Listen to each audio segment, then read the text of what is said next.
নমস্কার বন্ধুরা, আজকের ভিডিওটি বিশেষভাবে তাদের জন্য যারা নতুন করে লক্ষ্মী ভাণ্ডারের আবেদন করেছেন এবং স্ট্যাটাস চেক করতে গিয়ে নো ডাটা ফাউন্ড দেখছেন। এখন অনেকেই চিন্তায় পড়ে গেছেন, আবেদন কি বাতিল হয়ে গেল নাকি কোনো ভুল হয়েছে। তো আজকে আমি আপনাদের পুরো বিষয়টি একদম পরিষ্কারভাবে বুঝিয়ে দেব। প্রথমেই বলে রাখি, আপনারা নিশ্চিন্তে থাকুন, নো ডাটা ফাউন্ড মানে আপনার আবেদন বাতিল হয়ে যায়নি।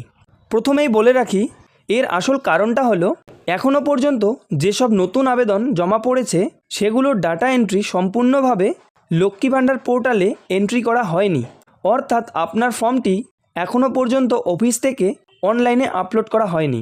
তাই এই কারণেই এই স্ট্যাটাসে নো ডাটা ফাউন্ড দেখাচ্ছে। এখন প্রশ্ন হচ্ছে, কাজ কবে থেকে শুরু হবে? অনেক বিডিও অফিসে ইতিমধ্যেই ডাটা এন্ট্রির কাজ শুরু হয়েছে। কিছু অফিসে কাজ দ্রুত গতিতে চলছে, আবার কিছু অফিসে এখনও কাজ শুরুই হয়নি। এই কারণেই সবার স্ট্যাটাস একসাথে আপডেট হচ্ছে না। এবার কথা হচ্ছে কবে ঠিক হবে এবং কবে টাকা ঢুকবে।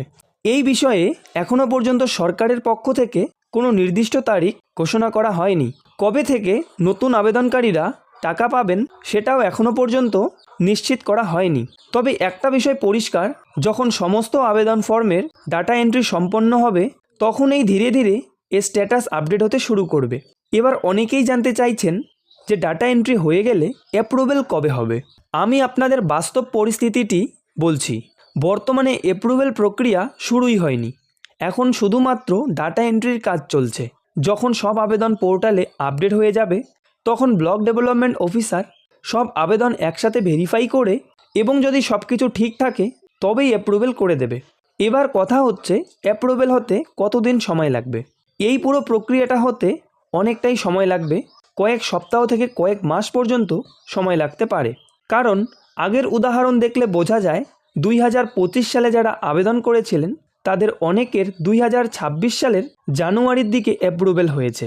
তাই নতুন আবেদনকারীদের একটু ধৈর্য ধরে অপেক্ষা করতে হবে। এবার একটি গুরুত্বপূর্ণ কথা, নো ডাটা ফাউন্ড মানে ডাটা এন্ট্রি এখনও পর্যন্ত হয়নি, আবেদন বাতিল নয়। তাই অযথা চিন্তা না করে কিছুদিন অপেক্ষা করুন, স্ট্যাটাস নিজে থেকেই আপডেট হয়ে যাবে। যখন এই সরকারি তরফ থেকে এই বিষয়ে কোনো নতুন ঘোষণা করবে আমি সঙ্গে সঙ্গে আপনাদের আপডেট জানিয়ে দেব। তাই চ্যানেলটিকে অবশ্যই সাবস্ক্রাইব করে রাখুন। কোনো প্রশ্ন থাকলে কমেন্টে বলুন, আমি রিপ্লাই করে সহযোগিতা করব। তো এই ছিল আজকের গুরুত্বপূর্ণ একটি আপডেট। ভালো থাকবেন, সুস্থ থাকবেন। ভিডিওটি শেষ পর্যন্ত দেখার জন্য অসংখ্য ধন্যবাদ।